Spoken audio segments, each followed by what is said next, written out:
on behalf of the Center for Public Leadership and the Kennedy School for what I anticipate to be a fabulous evening. We're thrilled that Bill George could join us this evening. And before I introduce him, perhaps I might say a word or two about three other people who are here. But we do want to welcome each of you. But I'd especially like to say a word about Penny George, who is here, who is a companion of Bill in so many different ways. And they've had such a wonderful partnership. I've had the chance to know them both now for a while. Penny George has a PhD in psychology. She, in recent years, has not only headed up the family foundation, that engages in philanthropic purposes, but she is also head of a foundation called the Philanthropic Collaborative for Integrative Medicine. Integrative medicine. Those of you who understand what has been happening in medicine and what Penny is trying to bring to the table, understand just how innovative that can be and how important a way to the future that represents. So we thank you, Penny, for coming this evening. Some of you perhaps have also met already a newcomer to the Kennedy School and her husband. But if you have not, I want to make sure that over the next 2.5 months that you have a chance to hear Rob Rutland, who is here. If you could,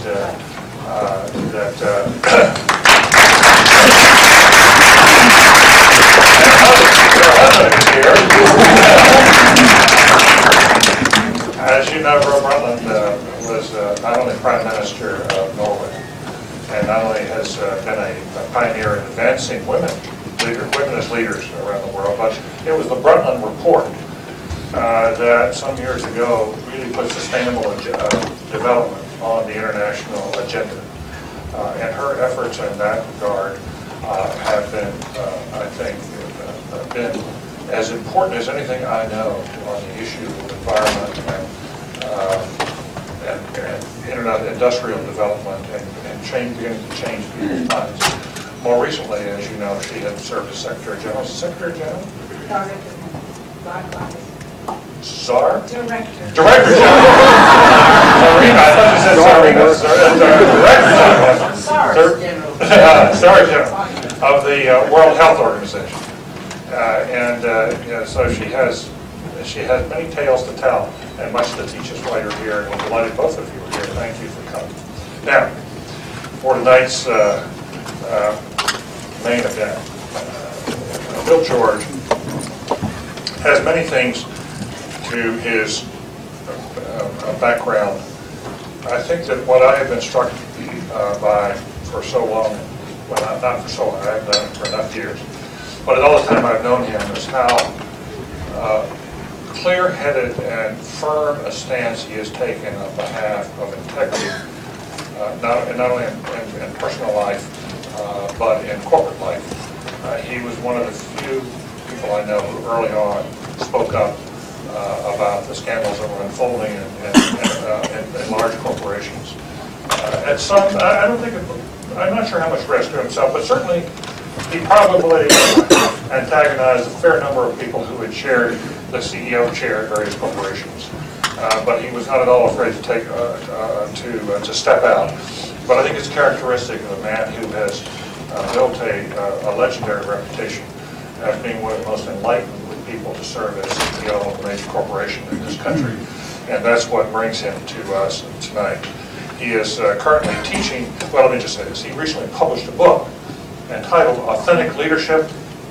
Hold that up here as a copy. I can see everybody signing it. Authentic Leadership, Rediscovering the Secrets to Creating Lasting Value. He has his eye on the bottom line as far as the importance of integrity.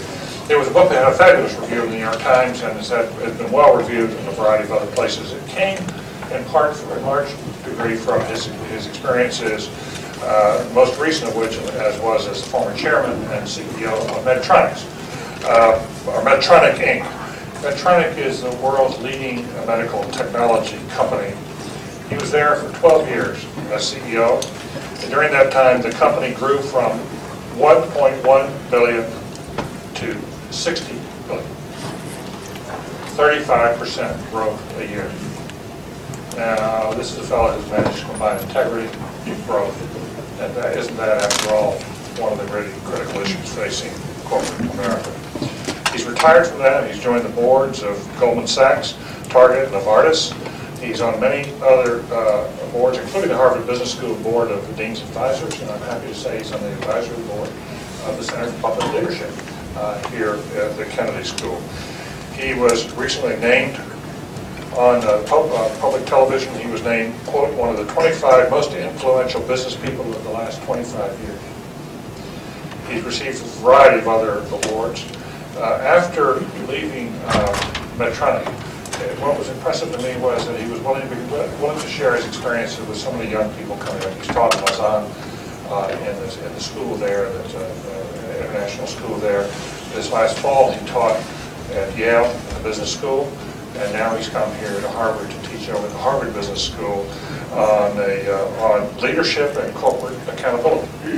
So you can see this is a fellow who's thought a lot about the issues at hand, and in the current context, I can't imagine anybody better to speak to us here at the Kennedy School. Bill George, we welcome you here. We feel privileged that you're among us. Thank you very much.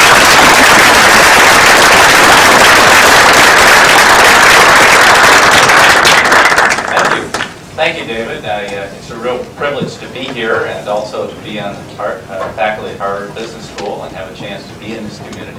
My wife Penny and I are living right around the corner over at University Green, so we're just a few doors away on the other side of the Charles, so we have a chance to kind of look in the windows of the Center for Public Leadership every day as we go by. But I'm pleased to have a chance to chat with you, and I hope that I won't talk too long so we can have a chance for some questions and dialogue afterward. I'd like to get your ideas, because this is my favorite subject and something I have a lot of passion for, and that's leadership and the kind of leaders I think we need in the business community to bring us out of what I believe is the worst crisis in my lifetime, which I can tell you is more than 50 years. But we have not experienced such a crisis of confidence and loss of public trust. What's interesting, Wall Street Journal published a poll from Harris Interactive which showed that trust in business leaders is down in low double digits, around 12%.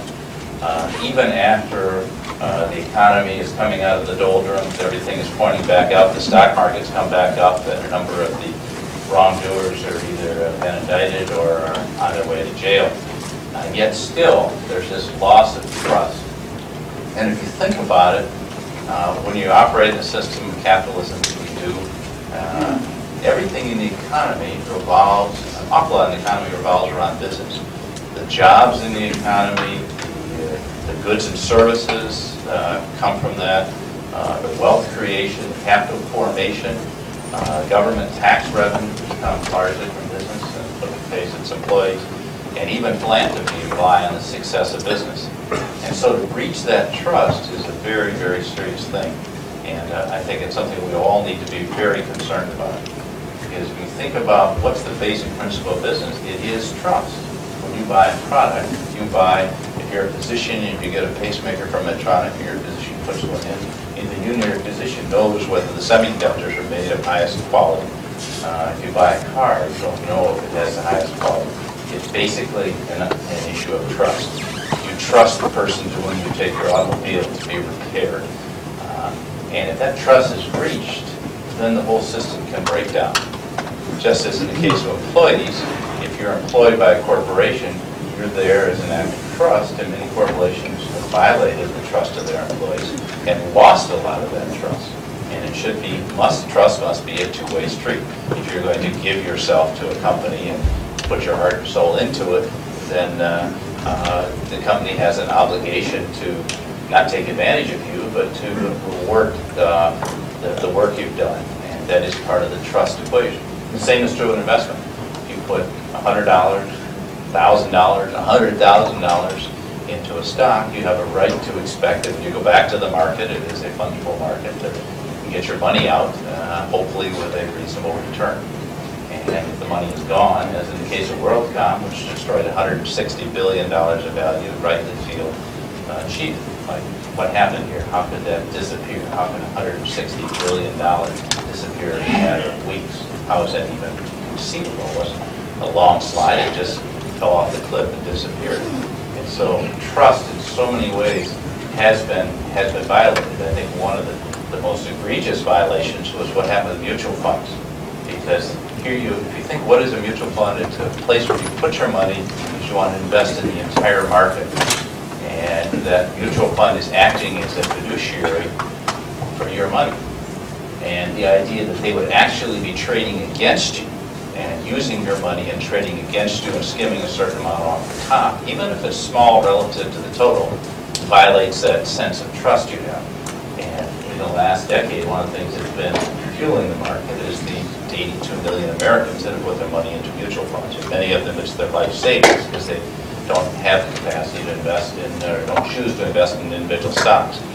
So now that we've broken that trust, I think the question is, how do we get it back? Because the breach of trust goes not just to the Ken Lays and the Jeff Skillings and the Bernie Ebers at WorldCom and the Dennis Kozlowski, the people who we think are kind of the really bad actors out there, but the dozens of executives and corporations who have failed in their responsibilities of leadership.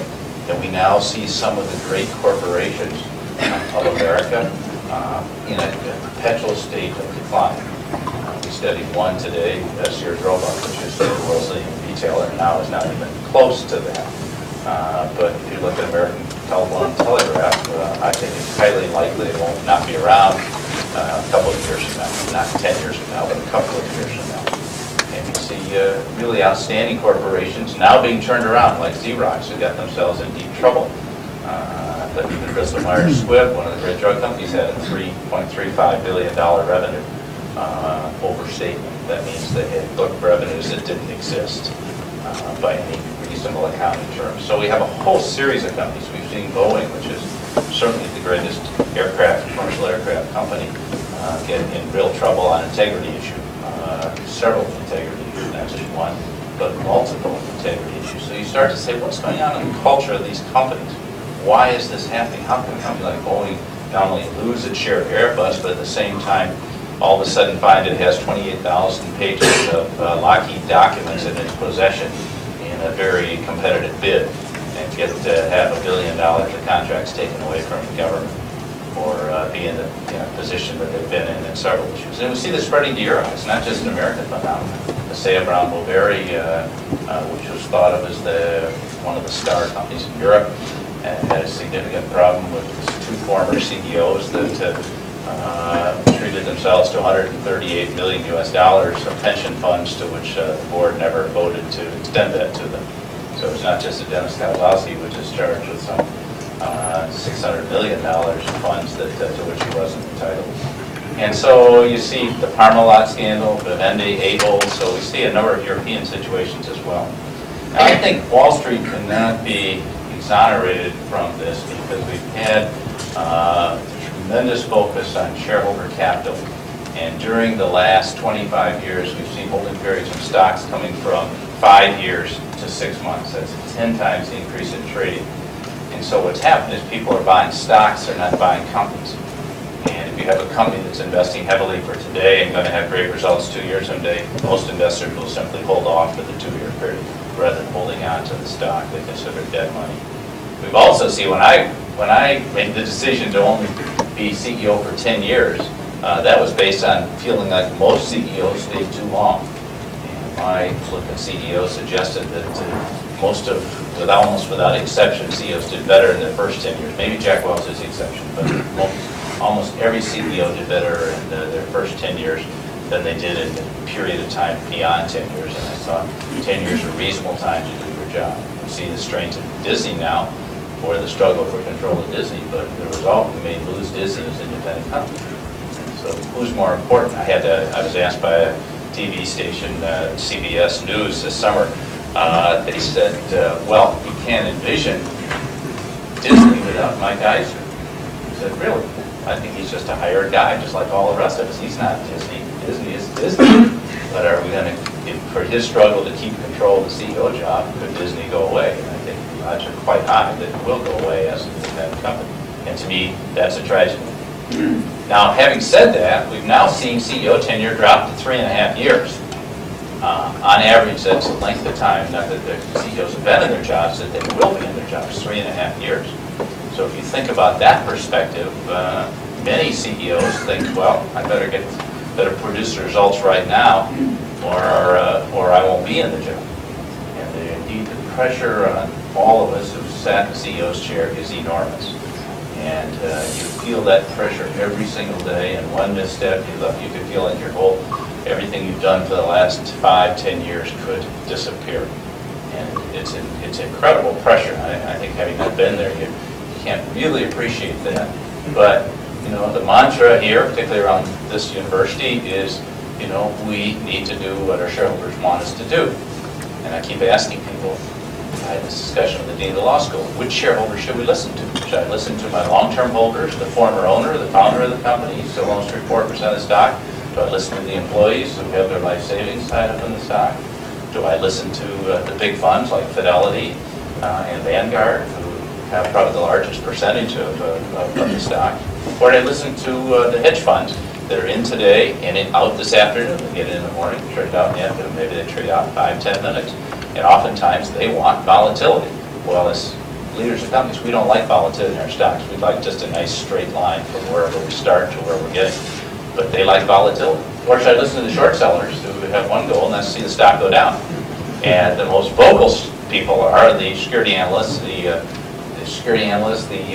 short sellers, and the hedge funds. It's not necessarily long-term holders. And yet, an awful lot of CEOs have failed, I believe, because they've been listening to this cacophony of voices out there and not really listening to their inner voice. And so they're really much more responsive to the outside world, trying to respond to what the outside world wants them to do than figuring out what it is they need to do. I think they've also failed because they really aren't clear about their moral compass. And so they get deflected from that. And it's not that one day people decide to do something wrong. It's that they, little by little, bit by bit, they make moves. And this builds up and it accumulates until you have a really serious problem. I think very few people go into business to steal, to do evil things. I think very few people that I've ever met. But they, without a clear moral compass, they get moved away from wherever their center was to another point. And one day they wake up and they realize they've gone way away from their own core values, and they've crossed over that line between what is legal and what is illegal, what is ethical and what is unethical, what is right and what is wrong. And then they find themselves outside that circle and they don't know how to get back in. Now some people, like Enron, just continue to operate outside that circle, but many of them all of a sudden wind up with such a mountain of problems that then they try to buy their way out of that problem and they create bigger problems. I think that's what's happened a lot. But there's also been a phenomenon with the rapid increase of CEO compensation. Dr. Brundtland and I were talking about this earlier. Now with U.S. CEOs making on average 500 times what their factory workers are making. 500 times. Not 50, not 10, 500 times. That they're driven so much by the stock price, because most of that compensation has been based upon the price of the stock, that is having an undue influence on them. And so you find people who have been in office a while and have been successful start to think they are the institution, and they start placing their own self-interest above that of the institution. If we look at the phenomenon of Richard Grasso and the New York Stock Exchange, I think it represents this very, very well. And it is indeed a tragedy. Dick Grasso is a good person. He's not a bad person. He did wonders to go to the stock exchange. Such a person never hold that position that came up. He started as a clerk, and he got to be CEO of the New York Stock Exchange. But somehow, somewhere along the line, he crossed over that line and decided he was the institution and he was entitled to make as much money as investment bankers, and by the way, have pension. He had a pension coming to him, which is 6 times the level of the average of the top 10 investment banks. So he not just was at that level, in many ways he exceeded it. But why? Why does it matter? What are you going to do with the money?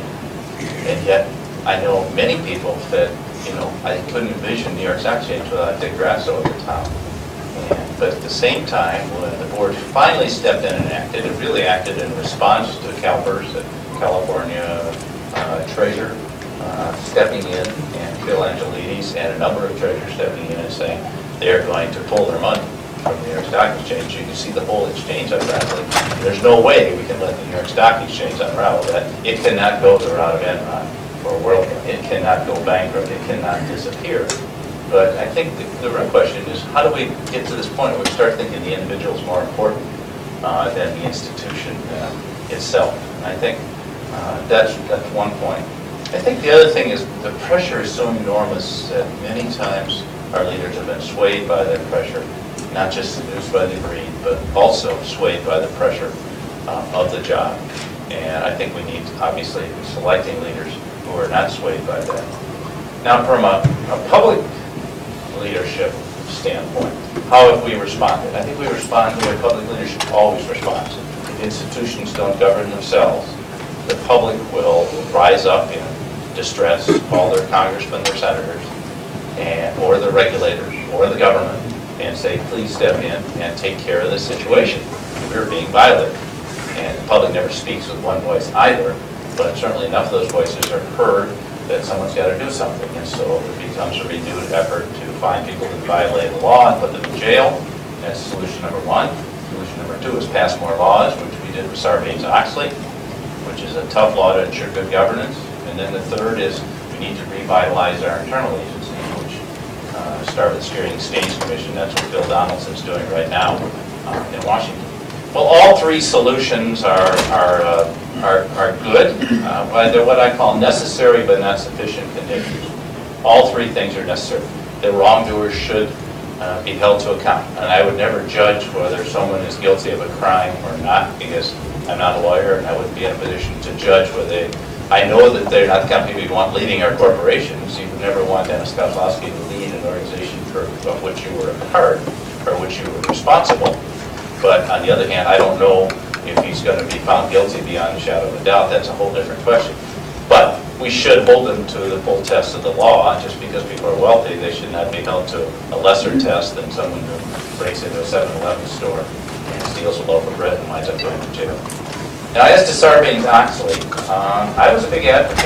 I guess I am a big advocate of Sarbanes-Oxley. I think in principles, what it's done is really codified the best practices of best governed corporations and put them into a law which says you have to have basic things. And these are process things. You need to have executive sessions without the CEO, something the former CEO of General Electric said he would never permit, without, so the board can meet in executive session, that the board must choose the directors, not the CEO, and have an independent process to have a governance and nominating committee that does those kinds of things to ensure independent directors, so you don't have all the people that have associations with the CEO and are not independent. All very good things. Where's the rub? And then have very independent committees and have only independent board members sitting in the audit committee, the compensation committee, and the governance committee. I support every one of those. In fact, I've been advocating them for many, many years. I think they're very, and I've served on boards where these have been the norm for 30 years.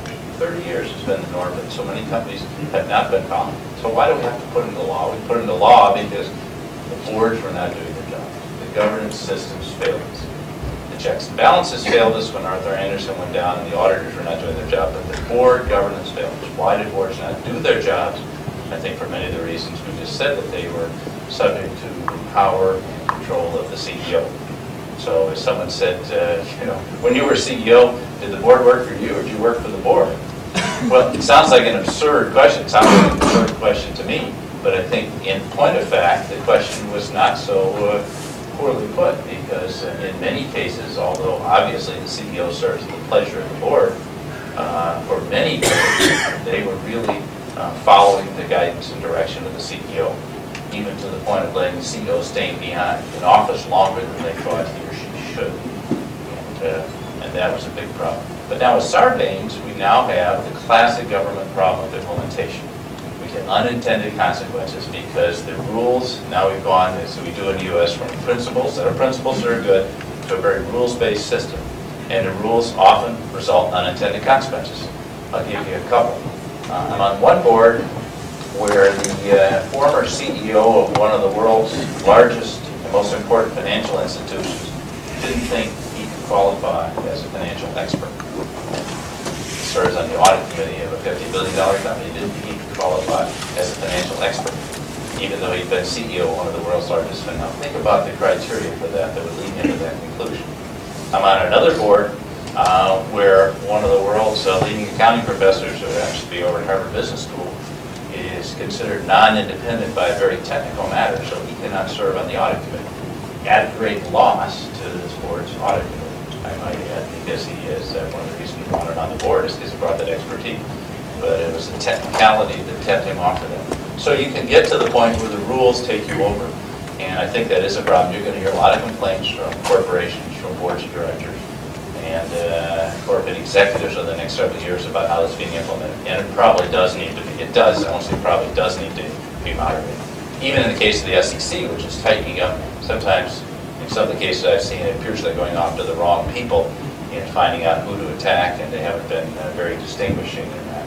And so that puts everyone on the defensive. What happens is then boards spend their time, instead of being proactive and serving as a thoughtful governing body, they get to the point where they're doing nothing more than checking boxes to make sure they don't violate the law.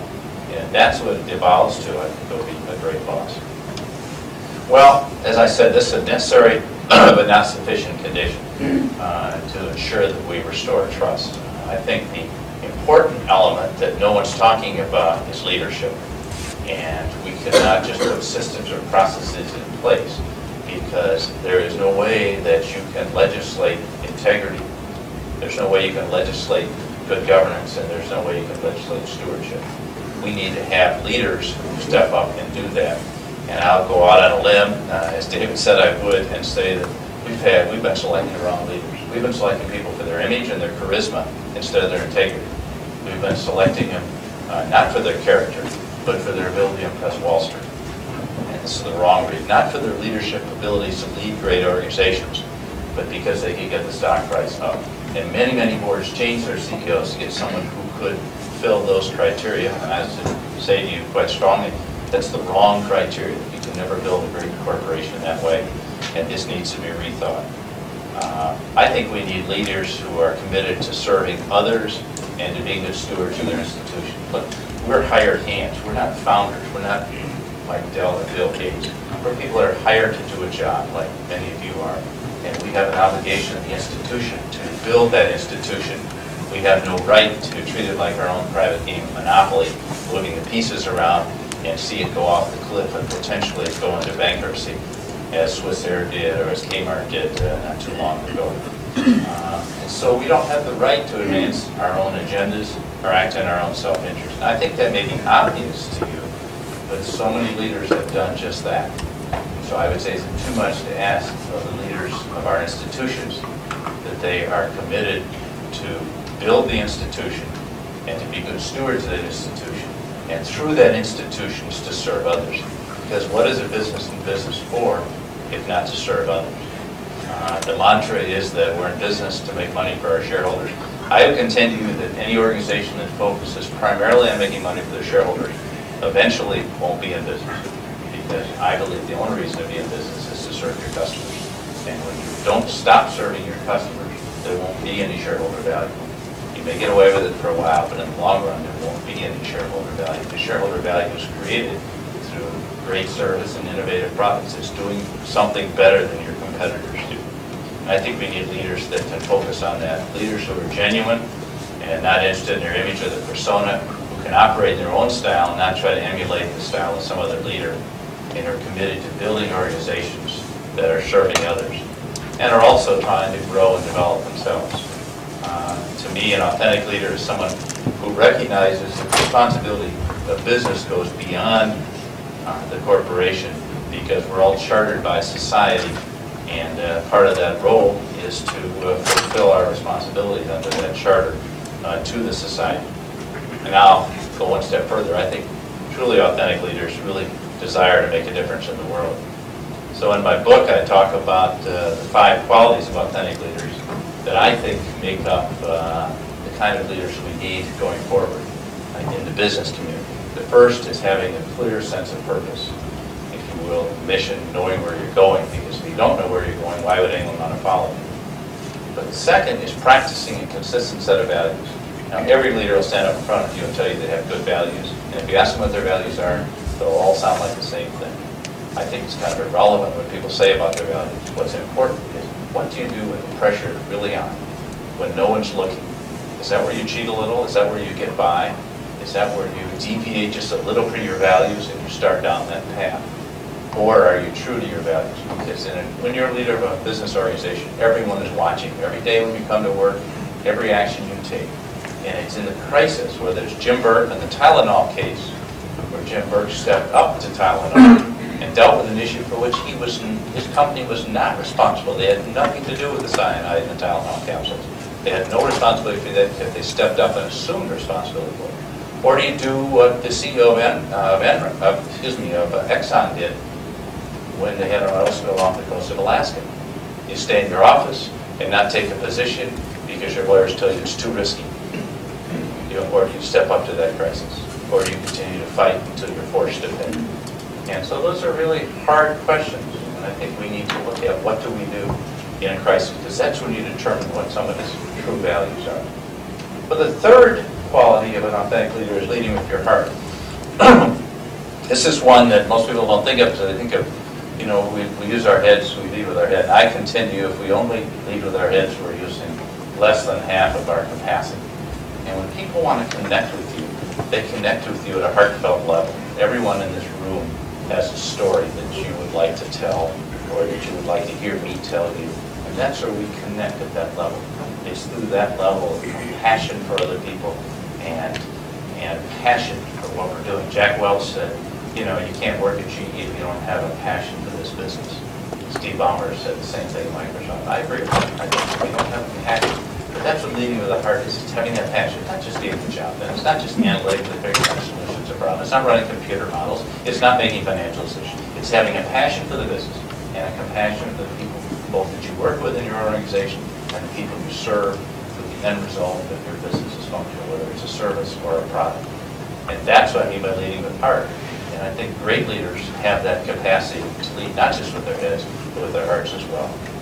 The fourth is to establish deeper connected relationships, back to sharing at a deeper level what's really important. You can't do that by spending your time going to security analyst meetings in New York or San Francisco. You have to be out there with the people, and that's where you learn what's going on. You can't do it by sitting in your office and reading reports or having meetings outside your office in your conference room. The only way I know to really develop connected relationships in any organization is to be out with your customers, to be out with your employees, to be out in the production lines talking to people, to be out talking to in the R&D labs. This is so inspiring. I remember one student of mine told me that he was from Venezuela and he was working with Procter & Gamble. A very simple story. The CEO of Procter & Gamble came to Venezuela the first time in 20 years that there had been a CEO that come to a smaller country like Venezuela. And the first thing he said was, I want to go to the homes of poor people in Venezuela. I'm not interested in going to the homes of the wealthier people. I want to see how they live, how they clean their homes, what personal hygiene they have, how they eat. Because this is the future. We need to serve the developing market in this company if we're going to continue to grow. And as the student said, we never went to these homes. These are not homes we normally went into. The CEO wanted to go in there, and we were so impressed when he went in, just sat with people and just talked to them. This is a story that went all around the corporation. The next morning, this young man was at his desk. He's 28 years old, and down the hall comes A.G. Lafley, the new CEO of Procter & Gamble, and comes up to him and says, what are you doing? And Jose says, well, here's what I'm doing. And he spent about 5 minutes talking, and he said, Jose, I hope you really work hard at doing what you're doing, because what you're doing is so important to the future of this company. Because if you and people like you really do your jobs well, this company's going to be very successful. But that obviously had an impact on Jose, but it also had an impact on all the people that you talk to and heard that story. Because that's an authentic leader that takes time with people and spends that one-on-one and really connects with someone. And I think we've seen in the political world that's certainly true. But there's no reason why business leaders should be built to any lesser standard. Well, finally, business is all about producing results, and that requires self-discipline. And I think any leader fails to have self-discipline can't do the job. So part of self-discipline is being true to all those things I've just laid out. But it's also having the personal disciplines in your life so you can be consistent in how you live your life, and you can consistently produce results as a result of doing all these things. Well, the good news is that I couldn't have said 6 months ago, is that I really believe today that there's a new generation of authentic leaders emerging in business. The ones I'm going to cite for you tend to be leaders of the largest corporations whose names you'll recognize, but it is really a different tonality. David's probably right. Probably a lot of people didn't predict the character. I thought people would hate this book when I wrote it. It turns out a lot of the newer CEOs like it, and I've been trying to figure out why. I've been getting phone calls, emails, and letters from them. and personal contacts. I think it's because, not that the book's so great, but it harkens to what they know to be true, that they really want to get to lead in this way and not be, if you will, selling out to Wall Street, not be a victim, not be imprisoned by another group of people, but they really want to get back to what they know to be true. Good example, Sam Palmisano, IBM, the CEO, took over from Lou Gerstner, and still got a lot of work to do at IBM. First thing he does, gives up a $4 million bonus and asks it to be redistributed among a management team. A, he didn't think he deserved it. B, he thought he could help. It should go where it was earned. But he'll go off and he'll spend not 4 hours, but 4 days working with a group of innovation teams because he thinks innovation is so important in the future of IBM. So he's really down with the troops doing the work. I think that's so important. Jeff Immelt, leading in a very different style at GE, says, I'm not going to worry about short-term stock market. I'm planning to be here 10 or 15 years as CEO, and I'm going to focus on the long term. So I don't care if these results aren't there in the short term. I'm going to transform this company in the way I think is necessary for the next 20 years, the way Jack Welch did 20 years ago. And so I'm going to make those changes. The stock can go flat, and I don't care what he told me, because we're going to transform the company, put the new strategy in place. But also, he signed on to shift his compensation from stock-based compensation to performance-based, which is what I think should be. One more example. Hank Paulson, I have to disclose, I'm on his board, as David already has mentioned, but as CEO of Goldman Sachs, he feels that he has a responsibility to see stable financial markets. So if the NYSE is starting to unravel, he's part of the group there that demands new leadership.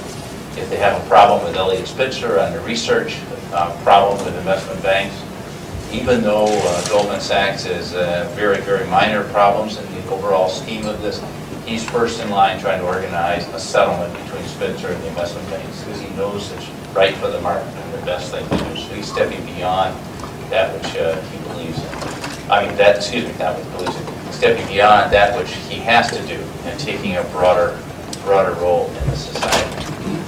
Dan Bassell, the CEO of Novartis, comes forth with a breakthrough new drug. And he personally went down in the labs called Gleevec for the treatment of chronic myocytic leukemia. And it was dying on the vine because it wasn't going to be a blockbuster drug. He's personally down in the labs, accelerates it to market, gets the FDA approval, and when he comes to market, sets a policy that anyone who makes less than $40,000 gets the drug for free. In any country that agrees not to copy the drug, developing countries like India, also gets the drug for free. So he takes a leadership position. He doesn't have to do that. He has a patent on this drug for another 13 years. He's got a total exclusivity on the drug.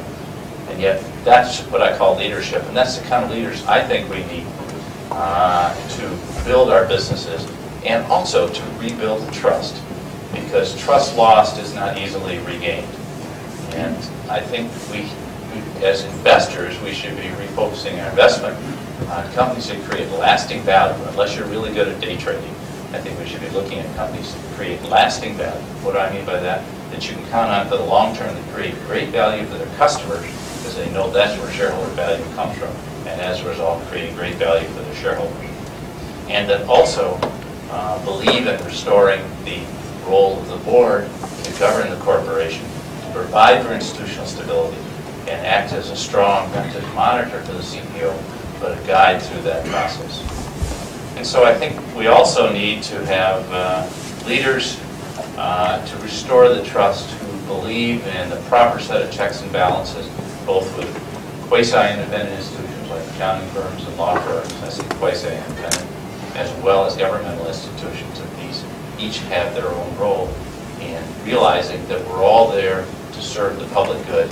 And that's really the purpose of being in business in the first place. Thank you very much.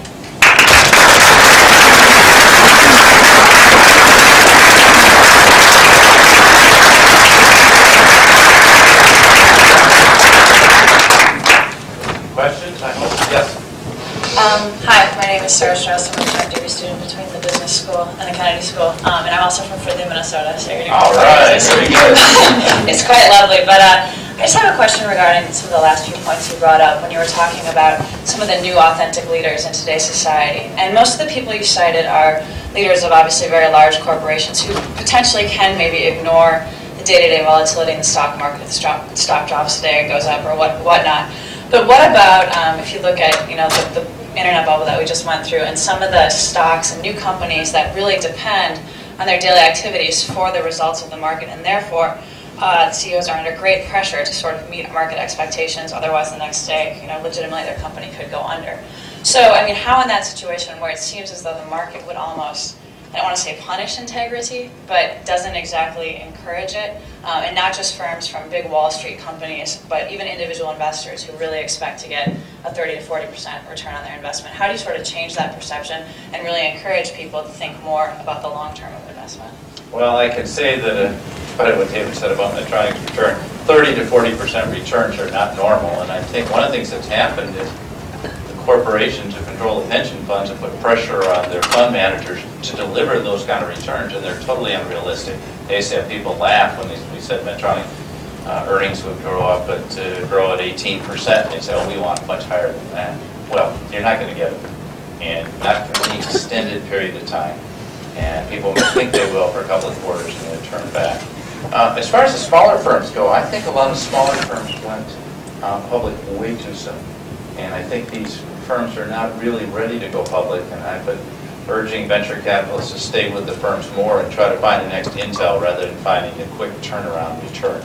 But I agree with you, many people did that. Some won at it, many lost. But I do think these smaller firms are not ready to withstand the public eye. Many of the firms Medtronic acquired were public. Had CEOs who felt like they were spending 60% of their time dealing with investors. And they really want to get back to inventing new products and working with customers, and that's why they're willing to sell their companies to Medtronic so they can get out from under that. So I think there was a phenomenon. Nothing wrong with going public, but I think it's the right time. When do you go public, and when do you take a company that has been fully established? And a lot of these companies were really more facade companies with maybe a product but not really a company. But there is still the problem. You have companies in trouble that maybe can't have the time to, as you say, establish themselves for the long term. And I think, on the other hand, I think one needs to coach one's investors and say, here's what we stand for, here's what we're going to do, and put it right out there rather than trying to tell them one thing and doing something else, and put a realistic story out there. Because in the end, that's all that can win. And business does take time. If you want to change a culture, my average rule of thumb is going to take you 5 years. You say, consultants tell you you can do it 6 to 12 months, it'll take you 5 years. 3 years, you'll be making results, but you can't totally transform a culture in that kind of time. And so you need to start right now and get on with it, but I think it'll take time, and you need to find investors that'll stay with it. Yes? My name's Bob Hayden. My wife is a mid-career master's. I don't know if that gives me enough standing to ask a question. It would seem that the level of executive compensation may be a big part of the problem. I mean, you mentioned Sam Polisano and Jeff Immel, something lower, but it would seem to me that with these enormous packages, you would be appealing to people that put, personal financial return at the head of their personal list of values, and therefore they would not have these authentic characteristics. Is it possible to solve the problem without reducing this excessive level of executive compensation, and do you see any signs that that's happening? Well, I just headed up a Blue Ribbon Commission in Washington along with Barbara Franklin to try to address the problem of CEO compensation. It's not an easy one. It's not one that can legislate. You recall a few years ago we had a law that said CEOs that any more than $1 million got, in a certain form, got huge taxes. Well, instead we gave huge stock options. We kept the salary at $1 million. They saw a lot of them capped, but they really weren't capped, and they got much more money. I'm not sure it really attracts people strictly for the money. I think that's a myth. There's been this myth of a free market for CEOs. I think the only case where, CEOs with failing companies, somebody will bring in a CEO and give them a contract. But most of the internal promotions, you won't find looking for that kind of money, or necessarily even needing contracts or those kind of guarantees. But I think so many people have gotten into it that they've made very poor judgments. That's why American Airlines almost went bankrupt and had to fire the CEO because they made very poor judgment. I'm not sure the answer to it, but I think that CEO compensation must be tied to performance. And we have this phenomenon of paying people for non-performance. Michael Ovitz is the extreme case, $138 million for less than a year at Disney. Walked out with that kind of money. Why are we writing contracts with these people in the first place? Why are we signing on for that kind of money? I don't think people, at least Americans, don't tend to begrudge people making a lot of money if they really perform. But people that don't have money at risk or don't perform and walk out the door with huge amounts for failing, I think is a terrible problem. And this is just, I think, simply stated, we need boards. And I think it's going to be very hard to get at that. You could pass some rules. I think they could rebound against this, but where any compensation above a certain level, I've heard it suggested, should be approved by the shareholder, which is one possibility. They have that written. And it seems to be working reasonably well, but I'm not sure how well it works in this country. But I think we just need to put clear performance measures, and it should be company performance, not stock performance. So thank you for your question. Yes? Hi, I'm Norris Collingwood. I work at the Center for Public Leadership. I was wondering if you think companies should just stop giving earnings guidance, whether they should just kind of give Wall Street expectations the back of their hand. Well, sure, I think they should stop giving earnings guidance, but then you can't pull us up on CNBC and beat us up for missing the earnings guidance that somebody else puts together by a penny or two and say, oh, it's terrible. And that's why CEOs won't do it. They're afraid that they're going to get burned for, quote, missing earnings. And I think the underlying problem, though, is that we're judging people on quarterly earnings. Just turn on CNBC any morning, you see every CEO's parading there. They've got all the latest earnings as though that really is criteria. It's not a very good criteria of how companies are doing. I think you'd do far better looking at a longer-term performance. And we've gotten to the point where you can lose money and be seen to be beating the guidance. You know, we beat it by 2 cents, but we lost $100 million. And I just think it's wrong. I think we're looking at the wrong thing. We need to get back to basic performance parameters. Yes, Dr. In the circumstances, the milieu at this particular time when businesses have gotten in so much trouble, there's one major change in this country that you didn't mention, and that is the conservatives coming to the fore, taking political power. I took a course here, Understanding Conservatism, and when they went, the first day the professor went around the room and asked what people's ideas were about it, and I said, well, it seemed to me like it was a worldview in which greed and self-interest were seen as virtues. And on the board he wrote, enlightened self-interest. And so that whole type of thing, you know, where you can take greed and self-interest and call it enlightened, that's part of, you know, what's out there now. It seems to me that that's contributed to this as well. Would you agree? I'm not going to get too much in the political arena. I'll let Mr. Berg get into that. All I will say is that I grew up in a part of Michigan with a very, very conservative Republican congressman named Gerald Ford, who lived about a block from where we lived, and although he spent all his time in Washington. And I always thought he was super conservative. He was always, as a Republican, railing against Democrats for deficit budgets. So I just like to say things have really changed. Jake.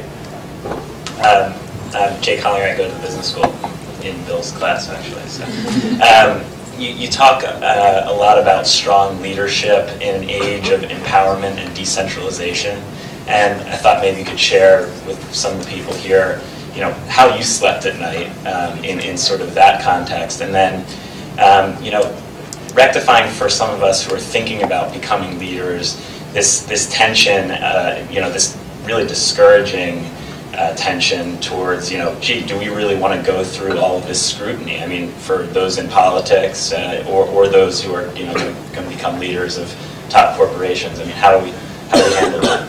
What Jake's alluding to is that we have some of the, well, many of the future business leaders of the world getting educated to gain a master's in business administration across the river, and many of them, after the course we're teaching on leadership and corporate accountability and looking at what's happened, so many leaders are starting to say, oh, do I want to get thrown into that maelstrom? And is it really worth it? This job doesn't look like a heck of a lot of fun anymore. You know, it is a great opportunity. I always thought business was leadership was a very honorable profession and an opportunity to really make a difference. And I can think of few fields, including public leadership, where you have as much opportunity to make a difference. And you can sleep at night if you do the best you can. You can't stop investigations. You can't stop somebody in your company doing something inappropriate, paying a doctor a bribe, but you can act on these things when they come to you. And you can be proactive in looking at what's out there and trying to address the issues of the day. Dr. Brotman and I were talking about the question of AIDS and why more of the pharmaceutical companies did not come forward. Instead of being reactive to what was going on, why don't they be proactive and try to address these problems? Because we have enormous capacity to address these problems. So I think you sleep at night, Jake, by doing the best you can and going at it every day and realizing there will be problems, and that's part of what you're hired to do, is dealing with those problems. Sometimes they're not a lot of fun, some of the investigation, but you just do the best you can. And I doubt seriously that any of the people who really did their best are going to wind up behind bars or even being indicted. And I think there is a clear distinction, but I do think you can make a huge difference because of the enormous power. I mean, the power to bring people together, make something happen. And yes, it can be something noble like inventing a drug to save someone's life, or it can be like Walmart, just bringing great values to consumers. It doesn't have to be that, or it can be creating great financial markets that people can get the capital funding they want. And we all have a role to play, but I think you can make a huge difference to what you do. Yes? Hi, my name is Uwe Häuser. I'm editor with the journal. Can you hear me better now? Yes. Hi. My name is Uwe Häuser. I'm an editor with the German weekly Die Zeit, and I'm currently a fellow here at the Harvard Yard. You spoke quite convincingly about the responsibility of CEOs towards the customers, and that this is the right focus to have, and I believe every word you said about this. You did not, also not in your examples, talk much about the responsibility towards the employees. That may be a coincidence, but it's of interest to me. Is there nowadays also, for an authentic leader, a responsibility towards keeping jobs at home, towards teaching employees to, how to create a higher human capital in themselves, this sort of stuff? Well, I felt that obligation towards the employees in Medtronic every day, and while I was there, we went from like 4,700 employees to around 26,000. Now the company has around 30,000. I felt both a burden and an exhilaration about that. I don't think anyone can guarantee jobs. The best guaranteed jobs is a growth company that continues to do well because it's gaining market share, bringing new products to market, serving its customers better. That's the only guarantee we can give you of a job. Anyone that guarantees people jobs and watches themselves lose touch with the market or lose touch with their customers, those jobs will eventually go away. There's no law or anything else that can force those jobs upon you. In fact, when you have too many employees, the most humane thing you can do is to make that adjustment quickly and not do it slowly as we do in many societies. But having said that, I think leadership has a real responsibility to its employees to sustain those jobs and not to hire too quickly. It's better to outsource than to hire people internally if you can't ensure people's jobs. Now, as for the question of doing the work at home versus doing it somewhere else, I'm a believer in the economic theories of comparative advantage. And I think if we should look globally at where the work can best be done, and that's the best way to preserve jobs locally.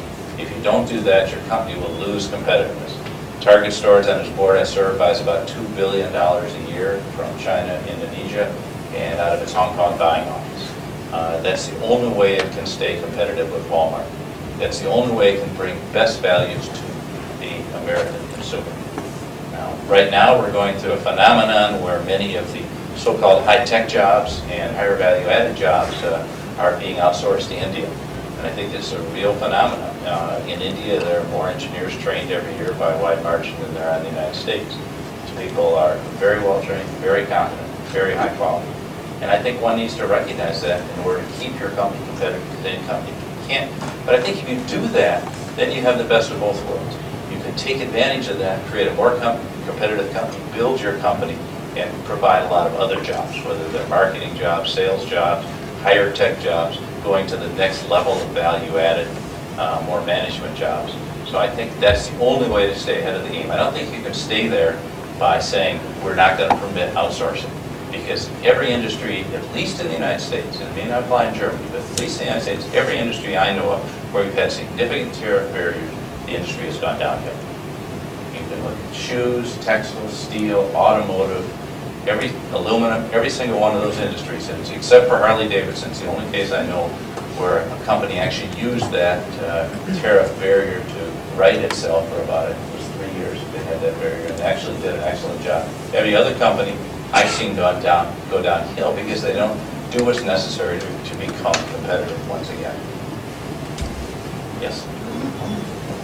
Hi, my name is Marika. I'm a master's student here at the Kennedy School. My question is about the catchphrase used by many corporate leaders to explain their motivations, that they're serving shareholders' interests. It seems that that's the excuse for often sort of immoral, unethical behavior. And you say that the replacement phrase for that should be to serve our customers. Do you think that that replacement phrase, though, is sufficient to motivate them and to expand their idea of what their responsibility is to a more sort of community-wide global responsibility, or will that work, and how effective will that be in changing the framework of how they explain their actions? Well, it's a very good question. I try to talk extensively about it in my book because I think that the core of the issue is what motivates the people who work in your organization. And I would suggest to you and everyone else that saying to your employees that their job is to get the stock price up, which is to say shareholder value, will never motivate employees. Employees are motivated by making a difference through customers, whether creating an innovative product, great software, a better service at a Four Seasons hotel, or even a rental car dealer. This is what motivates people to try to do superior work. And I would suggest that the companies that are really going to be superior in the 21st century are those that know how to motivate people that way. Because that's where the customer satisfaction comes. It creates the virtuous circle that leads to the shareholder value, and that's a reinforcing circle. So I'm certainly not against shareholder value. I'm very much in favor of it. But it's how you create it. And I think you only create it by creating value for your customers. And when you do that, then you have the funding to recognize that the customers are part of a larger societal issue, if you will, part of a larger society, and that you can, by serving them on a broader basis, not just narrow set of self-interest, can serve society better as well. So that's why I think leaders need to look beyond just their immediate customers to look to the broader issues that they're serving in those particular environments. Bill, you might just say a word, if you would, about what you did at Medtronic to make sure your people, your employees, knew about what was happening in the lives of the customers. Well, the question is, how do you bring that customer home to your people? I used to insist that all professional employees in Medtronic get out and go into operating rooms, watch surgery at Mass General, see angioplasty done. But what we did for all of the employees is brought customers, patients, not doctors, patients, to Medtronic to tell their stories. So every year in December, in the middle of December, we have what's called a holiday party, and brought 6 patients for only 6 out of these days, 6 out of 4 million, to tell their story. And thousands of employees would gather, many with thousands more, or 10,000 more, would be listening in by webcasting or video conference, and then another group would get the videotape in Asia for their time to get work out. It was a very moving case because the people told their story about how Medtronic's products help restore them to full life and health. And it really brought home why you're working here, whether you're a technician in the lab or whether you're a computer operator or whether you're an accountant. It really brought home what your role was in helping restore these people to full life and health. Now, what you're going to say is that works well for Medtronic. What about the other issues? I've watched Target stores, 320,000 employees, many of them not making much above minimum wage, high turnover just because of the nature of the job, many part-time workers. And I've watched that company devote an enormous amount of money to training people on a basic value proposition that says our role is to offer great value to our customers with fashion-forward merchandise and very friendly service. That simple proposition is something that all 320,000 Target employees know, and gets carried out. And they have a passion about that, just like Medtronic have a passion for restoring people to full life and health. So it can be done across a wide range of industries. It's not just limited to the people in the healthcare industry. Yes. Hi, my name is Angel Pascual, and that seems to be this kind of big elephant that no one, big elephant in the room that no one is addressing, because people within business just don't want to hear about the idea of business executives having to take on any sort of political responsibilities or political roles. People outside of business see the proposition as yet another step in business colonizing everything in the world. But it seems to me to be something that is happening, that somehow we have to acknowledge that business corporations have become key political agents. And I was wondering if you have some ideas as to what mechanisms can be put in place to articulate that new reality? Well, Dr. Brundtland and I were talking about this in the case of AIDS, which is a very poignant case because you have the pharmaceutical industry, is consistently the most profitable industry in the world, across all industries on a consistent decade after decade basis. Yet what is the responsibility of those industries, if you will, to provide drugs for the developing world where the margins are not there, they can't make as much money? What is their responsibility to do that? And how should they organize themselves to do that? And I think that's where it's very appropriate, without violating antitrust laws, for business leaders to come together as a group to address greater societal problems. In this case, a disease that affects more than 40 million people and is an epidemic. You call it anything else when you have 40 million people. But I think they then need to work with governmental bodies to work out solutions to very complex problems. Problems that cannot be solved by any one company in any one industry. So I think they have that obligation. As far as engagement in the political process, I think that would be good. Unfortunately, so much of the engagement, they've been very engaged, but on a very self-interested basis. And if you take the United States, for instance, if you look at this coming year, how much money will go into political campaigns from various industry groups, but often against a very narrow set of objectives. And you could actually say, some of my students were asking the other day, we were talking about this, you can't take a government employee out and buy them a Coca-Cola without them paying for it because it's considered a bribe or corrupting. And yet there are several industries that alone give more than $200 million to the political process in a year. And I think it would be naive to say that it doesn't have enormous influence. We won't even talk about buying votes, it just has enormous influence on the political process. So the question is, how are you using that influence? Using it for good and trying to organize with the government, recognizing that a legitimate role, and I think in a global world, we need to look beyond national governments to global vehicles, international vehicles, whether it's the UN and its various agencies or other vehicles that can bring us together to solve larger global problems and support the global problems. Yeah, just very quickly. I agree with you that they obviously have a lot of influence nowadays. My question was more specific, like what mechanisms can we put in place to ensure that that influence, which we all know they have, is, say, conducive towards a common good? Is it legislation? It's a tricky question. I just wonder if you have some ideas about them. I'll have to ask some of you are better legislators than I am. I don't know how you can write legislation that force people to act in the town of good. But I think you can bring them together around issues specific. People are problem solvers.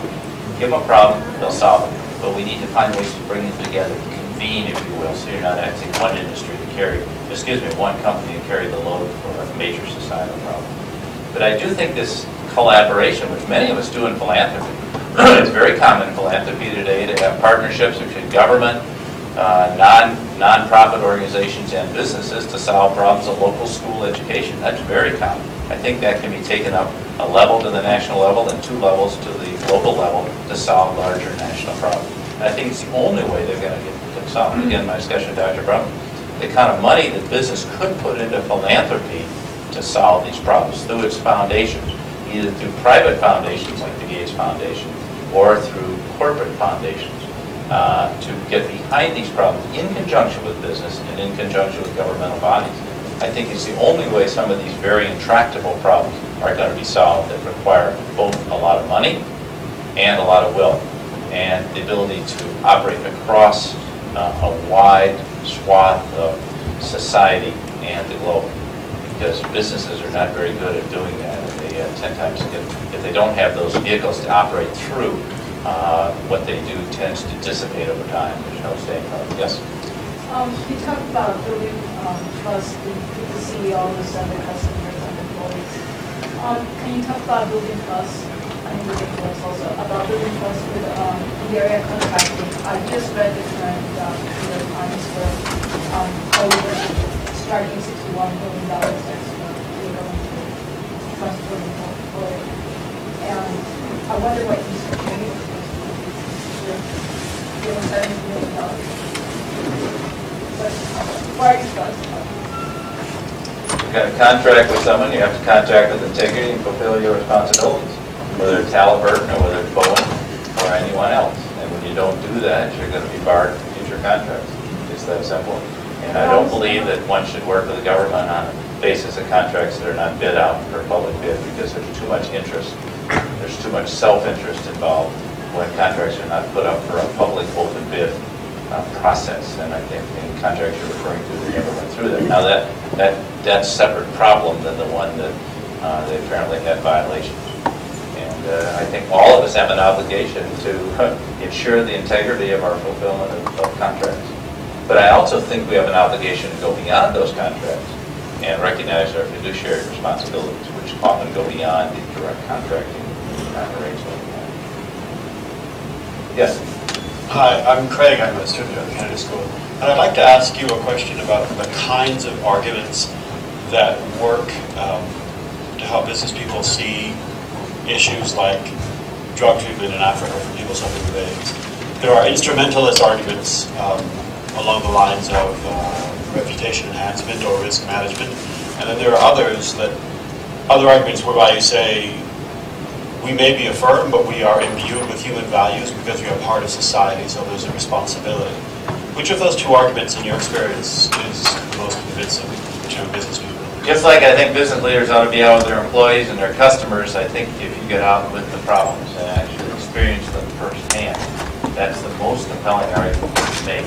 That's more compelling than any intellectual argument of actually experiencing the firsthand problems, whether it's going into the inner city of Minneapolis or Detroit and seeing the problems of our public schools and say, yeah, we can help make a difference here. We'll contribute to that. Or whether it's going to South Africa, seeing the problems firsthand with AIDS, or going to India and seeing some of the problems with the tractable disease in India. When you do that, the impression is so strong you can't help but say, look, we will devote our resources to help solve this problem. Not all of our resources, but a significant amount. So again, you can see I'm a great believer in the power of firsthand observation and being engaged at the heart level, not just at the head level. Because when you get into a discussion in a conference room and an economist comes forward and says, you guys need to put up $1 trillion to solve this problem, all you're going to do is get a lot of people walking out of the room and say, forget it. But I think when you can personally engage it, then you can say, okay, how can we work together? But we need somebody to help pull us together. Would you help pull us together? We need some instrument, if you will, that goes beyond, because we're competing. We're competitors and we're kind of all vying for power and competition. So we need somebody that can pull that together. And that's the role I see of governmental bodies and oftentimes NGOs who can do the execution much better than either governmental bodies or corporations. Because I don't think they should really be an execution process. Can I follow up on that, a question of corporate social responsibility? Jane Nelson's here. We're just launching an initiative with her leadership on corporate social responsibility here at the Kennedy School. One of the issues that I think we face is how do you move from a situation where many corporations seem to be doing corporate responsibility partly for PR purposes. They want to get a couple of headlines, they want to create a little sense of things, to actually being woven into the fabric of public policy solutions.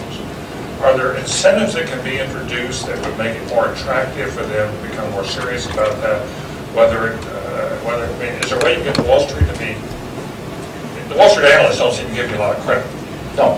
For doing anything. No. The press doesn't give you much They credit. give you negative credit. Yeah, and Wall Street. Well, I don't know about the press. The press gives you good credit if you do it well. If you do it well, but if you get out front too much, as we've learned with Ford Motor Company, they got out front on the environment. Now they're getting killed because they're not doing enough. They're not sure enough. And should we be looking at ways public policy should be changed to encourage through the tax laws or whatever, or ultimately is corporate social responsibility always going to be limited in what it can accomplish? I'm just trying to figure out. Well, let me put it in 3 categories. You mentioned one where you do things strictly for PR purposes. That cannot have a lasting impact because the media is too smart. They're going to see through that, the public will see through that, and it will come back against you. Then let's take the one of the true benevolence that says, we're going to do this, our company has zero interest in this, we're just going to do this in the goodness of our heart. We like to create great art museums in cities where we have no employees. This probably, is great when people do this, but probably has limited lasting value. I think if you can find an alignment with the company's greater interests, okay? Like Medtronic has an interest in people in Minnesota and other places where we have employees getting good education, so it's a good place for our employees to send their kids to school. we'd like to put money behind education, and we'd like to think we have future employees we can hire from there, so we're willing to put a lot of money between science and technology and try to enhance that problem. I think you target stores, very big on education, and yes, they do have a fund where 1% of your purchases goes into education fund that's directed to your local school. Does that operate in their best interest? Yes. Does it operate in the best interest of local schools? Yes. Could it be criticized? Possibly, because it's very close to the line, but it does bring together a confluence of interest. So I have supported that as a member of the board, because I think it's good for the schools, I think it's good for the company and the employees to see their company, and it's good for the customers to know that they can, some of their purchases, when they buy there, 1% of their purchases goes to their local public schools. Now, you could say, yeah, that encourages you to buy more there. Yes, it encourages you to buy your friends, to have your friends buy there more and sign up for the local PTA and local school. Yes. So it's maybe too close to the line for the purists, but I think you can find some alignment. You're much more likely to have a sustainability. But then you've got to recognize somebody else has got to run the public schools. Somebody else has got to bring together people to solve the problems of malaria or AIDS. You can't do that on your own.